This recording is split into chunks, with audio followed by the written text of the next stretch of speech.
Bonjour à tous, messieurs, mesdames, mes frères et sœurs. Vous êtes avec le Traducteur international BOSCO hamwe. Vous pouvez suivre mes discussions dans les langues suivantes: le français, l'anglais, le Swahili, le Kinyarwanda et le Kirundi. Juste maintenant, on va étudier le vocabulaire du Swahili. Suivez. Hii ni misamiati ya Kiswahili. Ahadi. Katika Kiingereza tunasema promise. Ahadi ni agano la kutimiza kitu fulani. Huu ni mfano wa methali ya Kiswahili.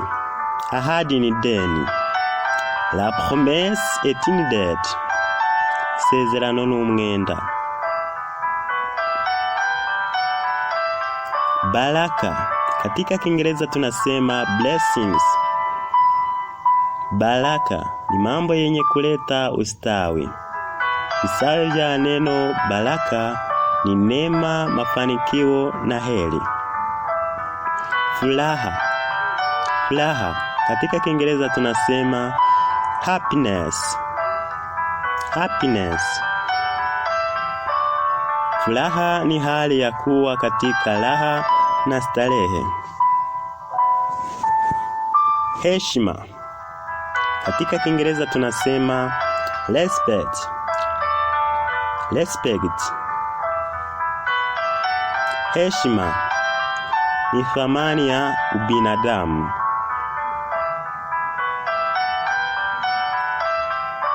Heshima ni thamani ya ubinadamu au kitu ambacho mtu hupewa ikiwa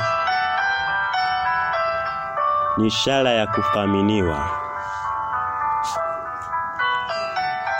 Kitenzi kujali. Katika Kiingereza tunasema to care. To care. Kujali. To care. Kujali.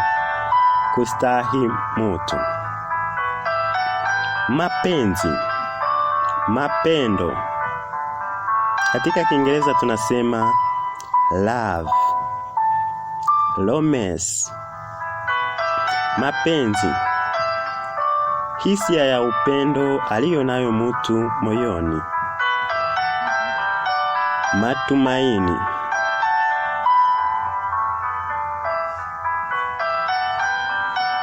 Matumaini.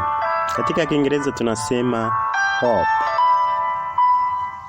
Matumaini ni hali ya matarajio ya kupata kitu au ya kuona mtu. Mfano wa sentensi: Radio Sauti ya Tumaini ni radio ya Waadventista.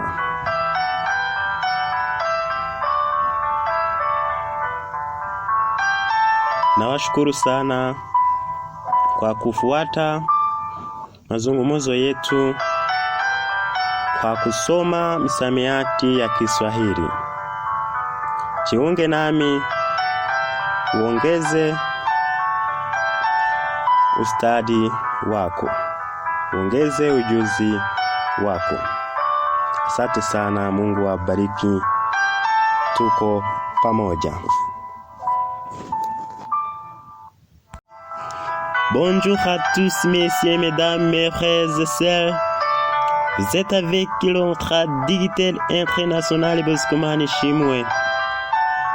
Vous pouvez suivre mes discussions dans les langues suivantes: le français, l'anglais, le Swahili, le Kinyarwanda et le Kirundi. Juste maintenant, on va étudier le vocabulaire du Swahili. Suivez. Hii ni misamiati ya Kiswahili. Ahadi. Katika Kiingereza tunasema promise. Ahadi ni agano la kutimiza kitu fulani. Huu ni mfano wa methali